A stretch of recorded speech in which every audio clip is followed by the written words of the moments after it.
vast landscape of West Texas is a place where the horizon stretches into eternity, and the silence of the night can be deafening. It is a land of oil fields and mesquite trees, where the wind whispers secrets through the dry grass, and the stars look down with cold indifference on a lonely stretch of Highway 277 near the small town of Bront. Darkness is not merely the absence of light, but a heavy physical presence. Here the boundary between the known world and the inexplicable seems to thin and vanish altogether. In August of the year 2013, this desolate highway became the setting for a mystery that continues to haunt the darkest corners of the internet and the minds of those who listen closely. A young father named Brandon Lawson drove into this consuming blackness and vanished, leaving behind a frantic and terrifying emergency call that suggests he encountered something beyond human comprehension. Brandon Lawson was a 26-year-old man living in San Angelo, Texas, trying to build a life for himself and his growing family. He lived with his common-law wife, Lawson, and their children, working hard in the oil fields that dot the rugged terrain of the region. Like many young men trying to find their footing, Brandon faced the pressures of financial instability and the demands of fatherhood. He was a man who loved his children deeply, but he also wrestled with his own internal struggles. On the night of August 8th, tensions in the Lawson household had reached a boiling point. An argument erupted between Brandon and Lawson, a domestic dispute of the kind that happens behind closed doors in countless homes across the country. But this argument would serve as the catalyst for a journey from which there would be no return. Needing to clear his head and escape the heated atmosphere of his home, Brandon grabbed his keys and stormed out the door. He climbed into his silver Ford F-150 pickup truck and peeled away into the humid summer night. It was shortly before midnight when he hit the road, his mind likely racing with frustration and adrenaline. He drove north on Highway 277, intending to go to his father's house in Strictly to cool off. The road ahead was long and dark, illuminated only by the twin beams of his headlights, cutting through the inky blackness. As he drove, the lights of San Angelo faded in the rearview mirror, replaced by the oppressive solitude of the West Texas plains. He was alone with his thoughts, and the rhythmic hum of tires on asphalt, unaware that he was driving toward a fate that would baffle investigators for years to come. As the miles ticked by the fuel gauge in Brandon's truck began to drop dangerously low. In his haste to leave the house, he had not checked the tank, and now he found himself miles from the nearest gas station on a desolate stretch of highway. The truck sputtered and coughed as the last drops of gasoline were consumed by the engine. The power steering failed, and the vehicle coasted to a halt on the side of the road. The silence that followed was absolute, broken only by the chirping of crickets and the distant howl of a coyote. Brandon was stranded in the middle of nowhere, surrounded by dense brush and the towering shadows of mesquite trees. He checked his pockets and realized he had left his phone charger at home. His battery was dying, much like the engine of his truck, and panic began to set in. Brandon knew he had to act quickly before his phone died, completely leaving him cut off from the world. He called his brother Kyle Lawson, who lived nearby, to ask for help. He explained that he had run out of gas and needed someone to bring him a fuel can. Kyle agreed to come and help, but the reception was spotty and the connection kept dropping. Brandon sounded agitated and nervous, his voice tight with an uncharacteristic fear. He told Kyle that he was not alone out there in the dark. He mentioned seeing other people, presumably motorists or locals, but his descriptions were vague and disjointed. He claimed that he was being chased or followed by someone, pushing him further away from the safety of his vehicle and into the treacherous terrain of the roadside wilderness. Kyle Lawson and his girlfriend immediately set out to find Brandon, bringing a can of gas with them. As they drove toward the location Brandon had described, the sense of dread deepened. The night seemed to grow darker and the shadows longer. Meanwhile, Brandon made another call, this time to 911. It was 12:54 in the morning when the dispatcher answered the line.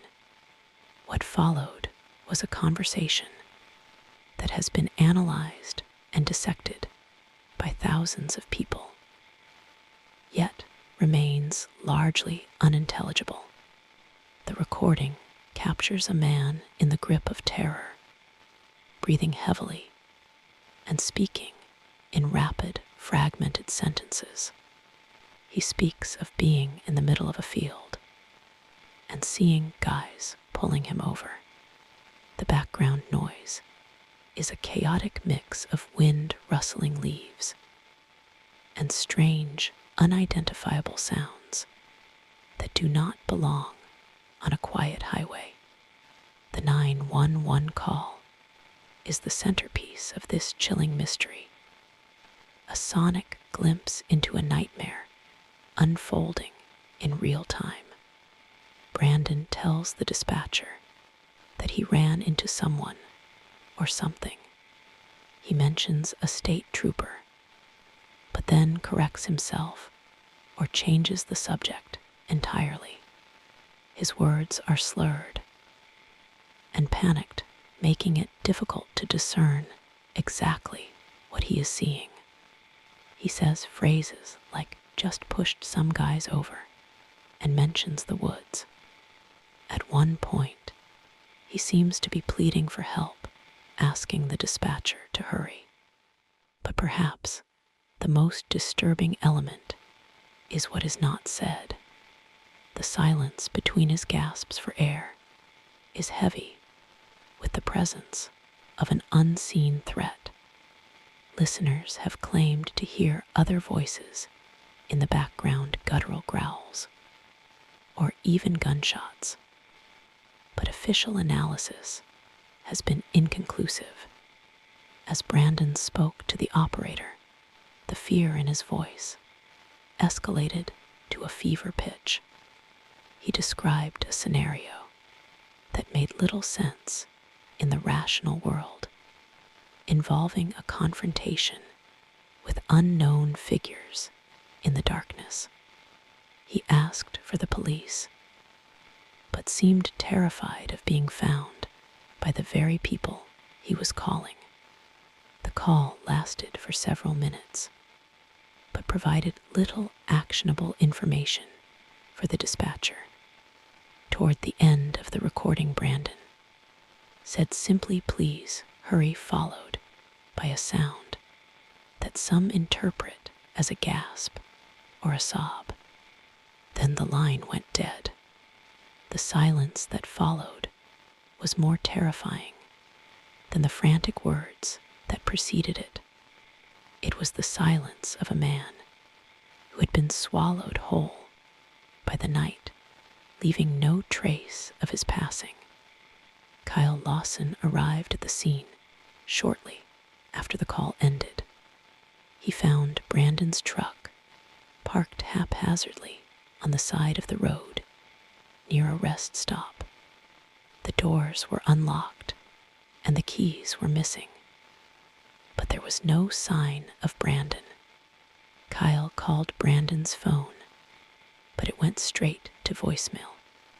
He shouted his brother's name into the darkness, but the only answer was the wind.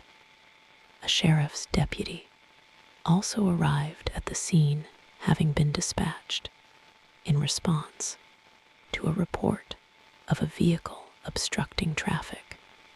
The deputy and Kyle searched the immediate area, shining their flashlights into the tall grass and tangled brush. They saw nothing.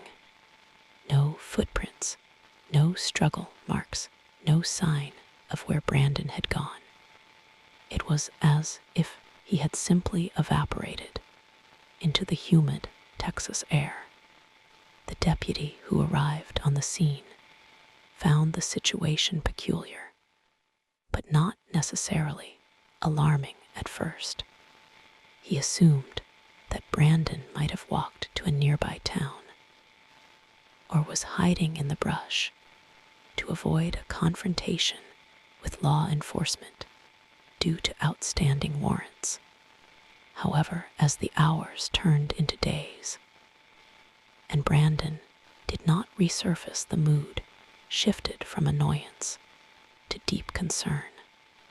A massive search operation was launched involving local law enforcement volunteers and professional search and rescue teams. They combed the rugged terrain on foot and on horseback, while helicopters scanned the area from above. They utilized cadaver dogs and drones, leaving no stone unturned in their quest to find the missing father. The search area was a nightmare of dense, thorny vegetation and rocky ground infested with rattlesnakes and wild hogs. The heat was blistering during the day, and the nights were pitch black. Despite the perilous conditions, the searchers pressed on, driven by the desperate hope of finding Brandon alive. They found his cell phone battery days later, but the phone itself was never recovered. This small discovery offered a tantalizing clue, but ultimately led nowhere. It suggested that Brandon had been in the area, but offered no explanation for his disappearance. Had he dropped it in a panic while running from something, or had it been discarded by someone else to throw investigators off the trail? As weeks turned into months, the search for Brandon Lawson began to lose momentum. The leads dried up, and the sightings turned out to be false hope.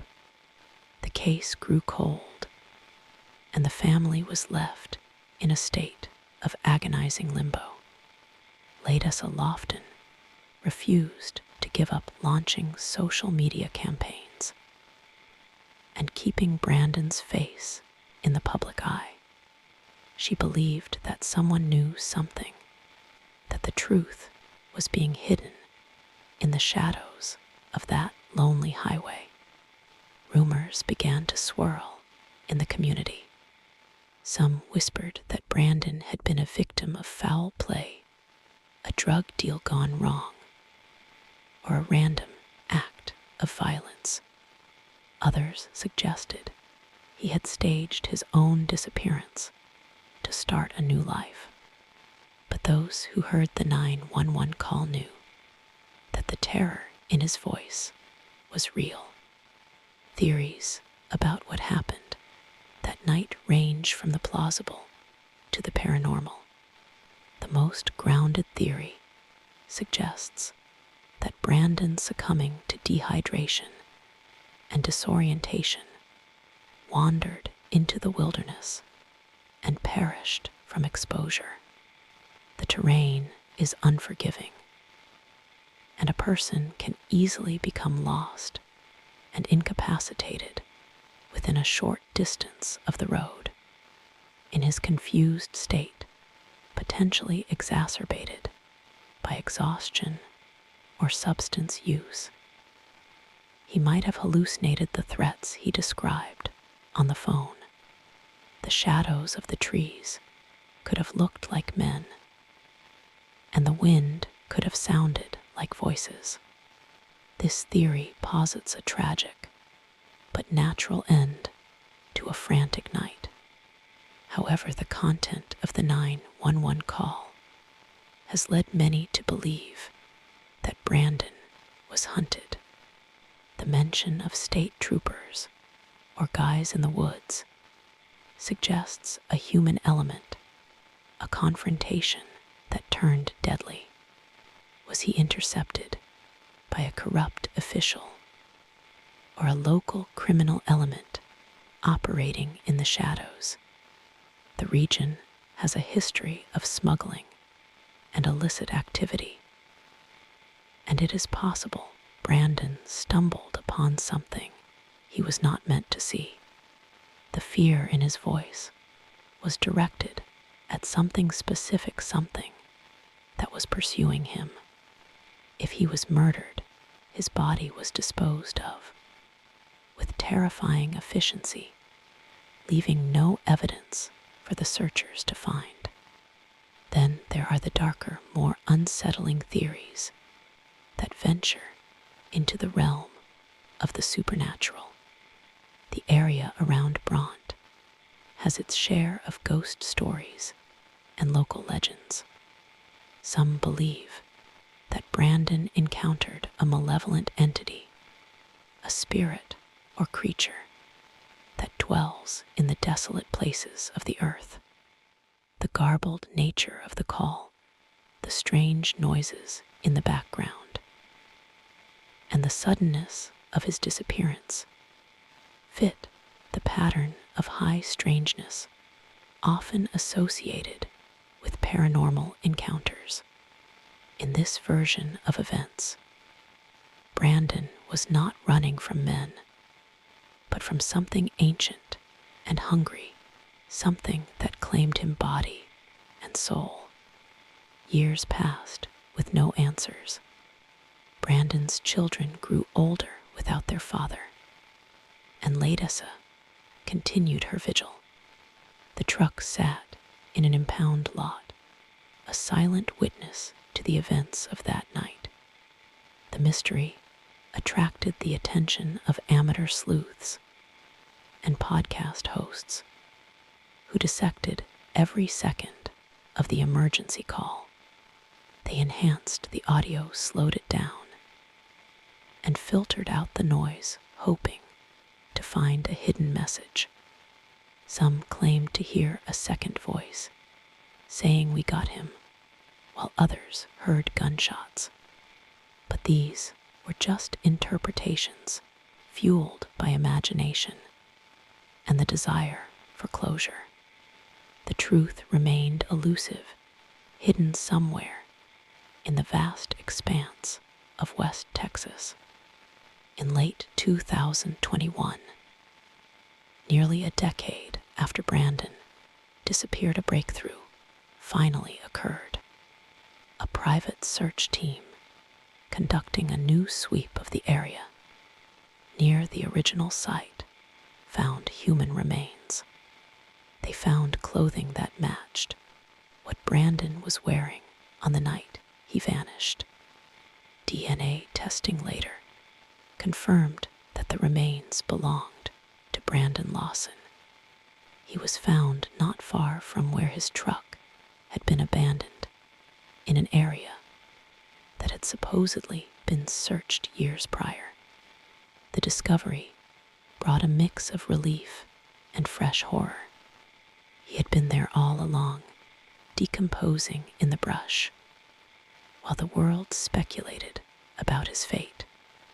The discovery of the remains answered the question of where Brandon was, but it did not answer the question of how he died. The bones offered no obvious signs of trauma, no bullet holes or knife marks that would indicate murder. The cause of death was ruled undetermined.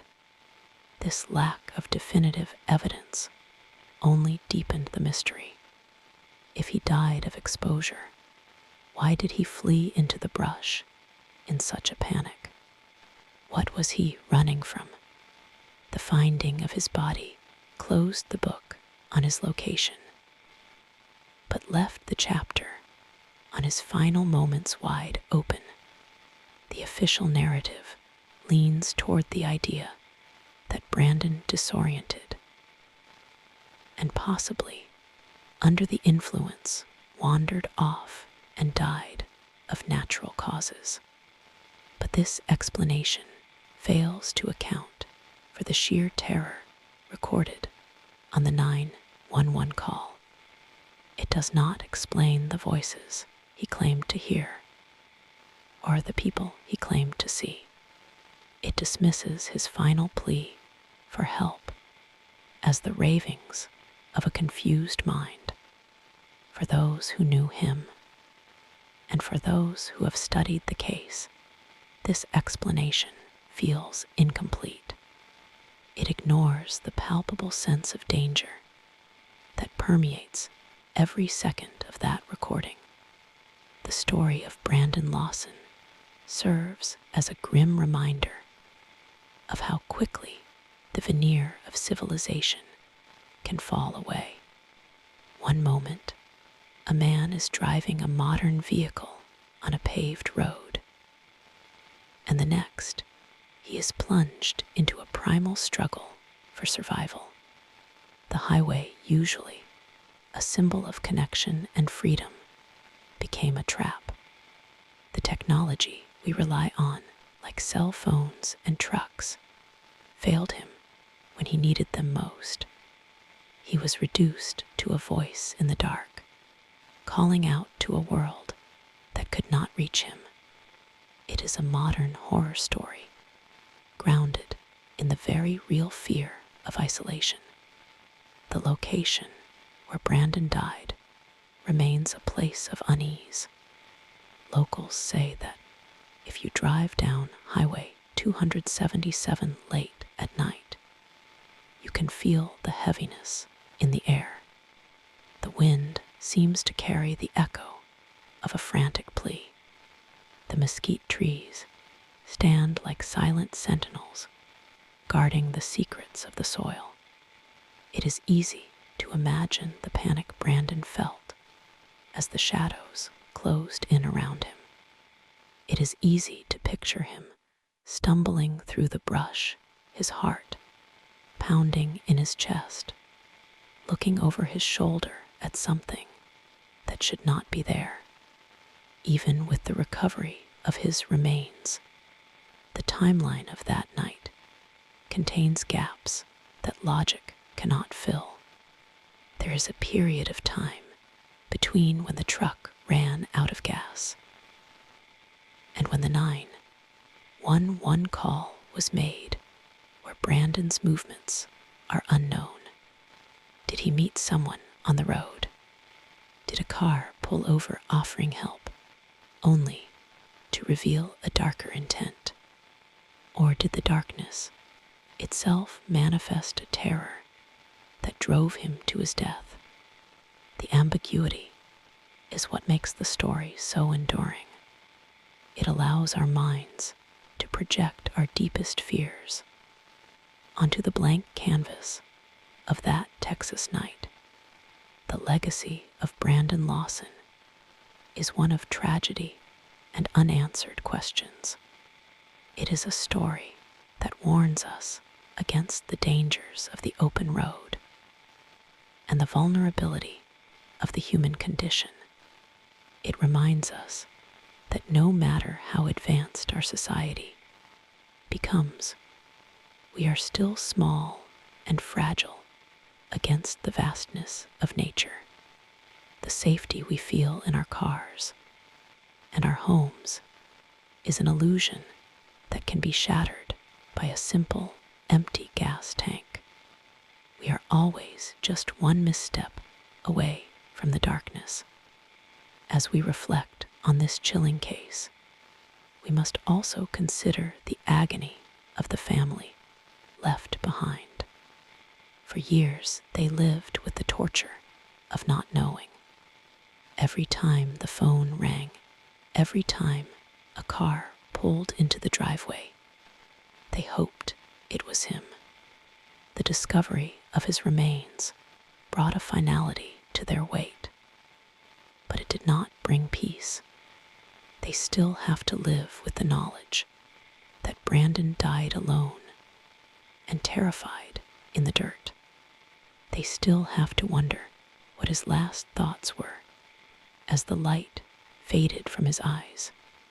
The recording of Brandon's voice remains on the internet, a digital ghost that will never be laid to rest.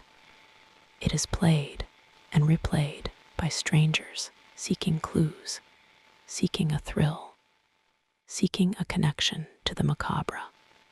In this way, Brandon achieves a strange kind of immortality. He is forever suspended in that moment of crisis, forever pleading for help that will never arrive. His voice is a warning, a siren song from the abyss, telling us to stay in the light, to keep moving, to never look back. The investigation into Brandon's death is technically closed, but for many, it will never be over. There are too many loose ends, too many coincidences that do not add up. The proximity of the deputy, the timing of the calls, the specific words used by Brandon, all point to a complex puzzle with missing pieces. Perhaps one day a deathbed confession or a new piece of forensic evidence will shed light on the truth. Until then, the story remains a dark legend of the Texas plains. In the end, the story of Brandon Lawson is a ghost story in the truest sense. It is not about sheets and chains, but about the haunting power of the unknown. It is about the ghosts of our own fears, the monsters we create in our minds, and the very real monsters that may walk among us. It is a story that lingers long after the telling, making us check our locks and glance nervously at the rearview mirror. It proves that the scariest stories are not the ones with supernatural endings, but the ones that have no ending at all. The silence that followed Brandon's last words is a void that absorbs all rational explanation. It is the silence of the grave, the silence of the desert, the silence of a secret kept by the earth itself. That silence is the true antagonist of this story. It swallowed Brandon Lawson, and it waits patiently for the next traveler who dares to stop on that lonely road. It is a presence that watches and waits, indifferent to human suffering. As you lay your head down tonight, think of the vast, empty spaces between the cities. Think of the roads that wind through the darkness miles from help. Think of Brandon Lawson standing by his truck, watching the fuel gauge hit empty, and feeling the first cold finger of fear touch his spine. Remember that the line between safety and disaster is razor thin, and if you ever find yourself alone on a dark highway and your engine begins to sputter, pray that you are truly alone. The chilling 911 call remains the only testament to Brandon's final terrifying moments. It is a cry for help that transcends time, a distress signal from a man facing his doom. Whether he faced a human killer, a natural predator, or a phantom of his own mind, the outcome was the same. He walked into the dark, and the dark kept him. And on Highway 277, the wind still blows through the mesquite trees, whispering the name of the man who called out to the void and heard only silence